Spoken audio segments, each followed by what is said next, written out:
Hello everyone, my name is Zaskia Novandini.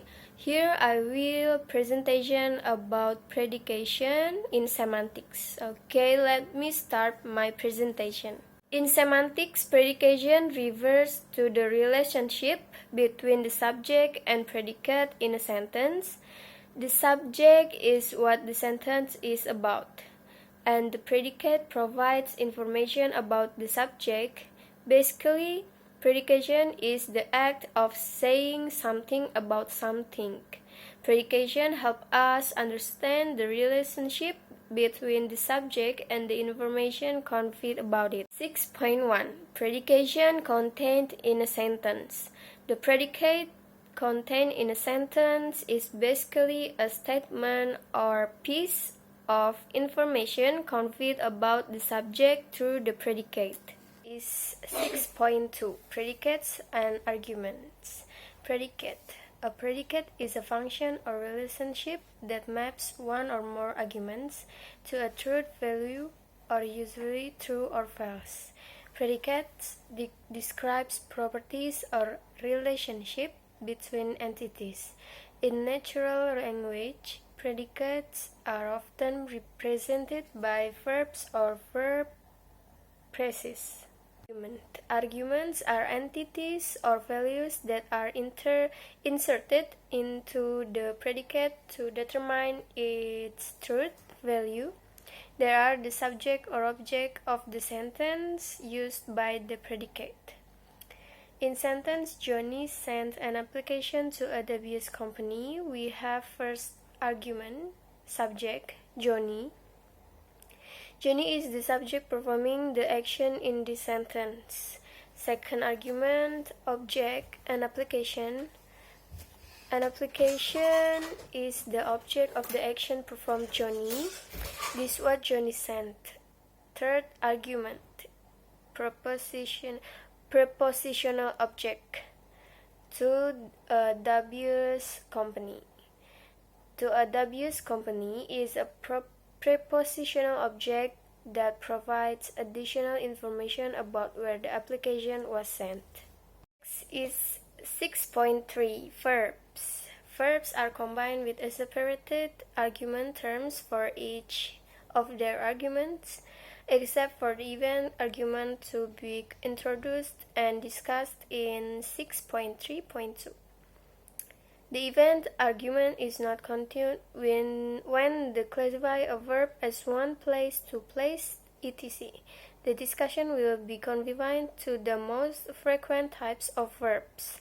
If verbs, nouns, and adjectives are categorized as one, two, or three place predicate terms. This is based on the number of arguments in standard construction. So here is the grammatical structure of sentence.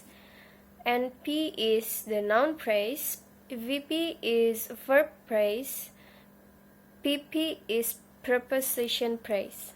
Assuming COU or clause of utterance for the sentence, we will determine the communicative function in or intent expressed through the sentence.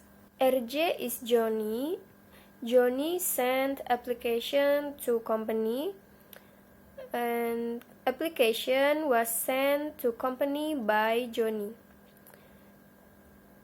Company was sent application by Johnny.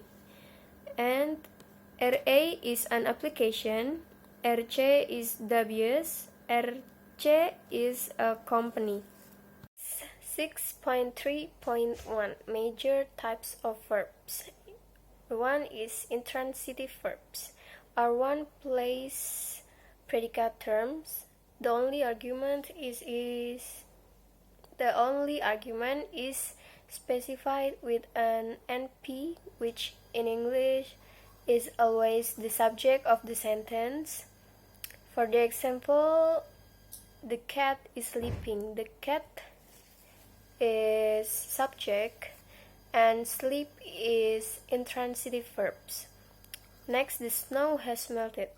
The snow has subject and melt with ed is intransitive verbs. The door opened. The door is subject and open with ed is intransitive verbs. The author of the love letter did not succeed. The author of the letter is subject. Success is the intransitive verbs. Transitive verbs. Transitive verbs are two-place predicate terms with two argument terms, the subject and the direct object of the sentence. For the example, like number 3, A. The cat is eating the dog's food. The cat is subject.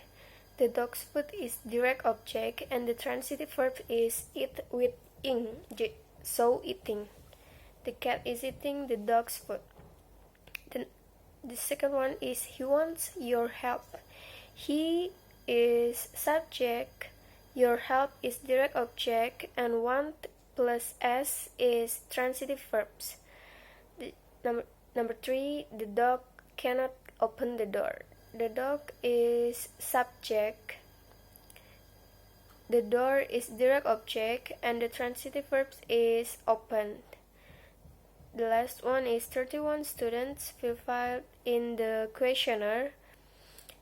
31 students is subject. The questionnaire is direct object, and the transitive verb is fulfilled and in. These transitive verbs, these transitive or be-transitive verbs have three argument terms. For one group, the third argument term is an indirect object.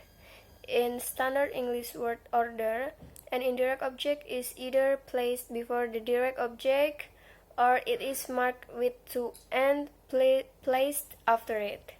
For the example, number 4, first one, he will give my sister the key. He as the indirect object.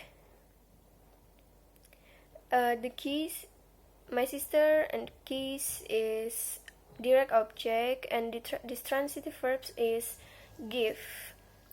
He will give the keys to my sister. And the second one, I showed them the photograph. I is indirect object.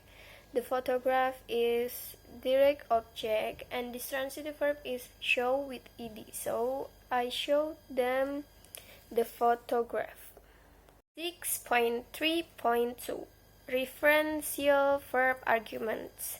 Nowadays, it is widely assumed that verbs also predicate about a referential argument for the event described.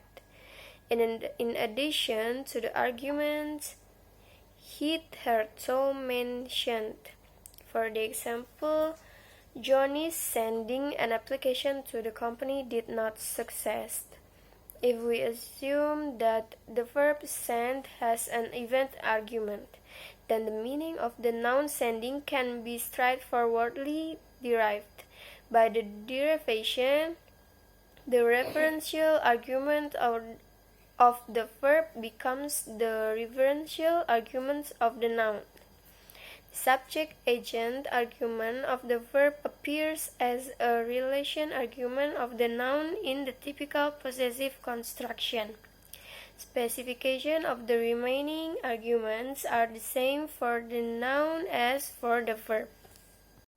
6.3.3 Deciding of the number of arguments. The second type is variation is more difficult to handle. A verb like it can be used in a wide range of construction, including the types instantiated by the following example. For example, like Fred is eating spaghetti, and Fred is eating spaghetti with a plastic fork. Fred is eating spaghetti with a plastic fork from a big bowl. Fred is eating with a plastic fork from a big bowl. Fred is eating from a big bowl, and Fred is eating